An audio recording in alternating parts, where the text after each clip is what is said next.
ते इन्स्ट्रक्शन्स इतके होते की आम्हाला नंतर झाले की ह्यातलं काय करायचंय आणि काय करायचं नाहीये. तोच गोंधळ खूप कारण राष्ट्रपतीबाई इतक्या या वेळेला आतमध्ये येतील, आल्यानंतर कुणीही त्यांच्या डोळ्यात डोळे घालून बघायचं नाही, शपथ. कुणी हँडशेक करायला पुढे हात आपण होऊन करायचा नाही. अरे त्या जर बापरे. बोलल्या तरच बोलायचं. मान पूर्ण वेळ तुमची खाली पाहिजे. अरे देवा. ज्या वेळेला तुम्ही रांगेत उभे असताना ते समोरून जातील, ते ज्यांच्या समोर असतील त्यांनीच मान वर करून बघायचं. मग ते पूर्वीचं राजे राजवाड्यांसारखंच की. हो, अगदीच अगदीच अगदीच.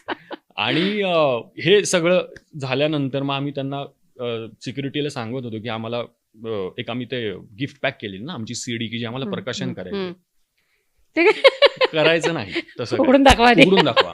म्हणलं त्यात सीडीज आहेत, काय करायचं आई सीडी, शपथ. अजिबात त्याला काही उपयोग नाहीये, हे ओपन करायचं. त्यांनी आम्ही बापरे. इतकं छान म्हणजे राष्ट्रपतीबाई ओपन करणारे हो म्हणून ना. इतकं सुंदर डेलिकेट गिफ्ट पॅक केलं होतं सगळ्यांनी, ते सगळं सगळं त्यांनी वाया फाडून गेलं. टाकलं.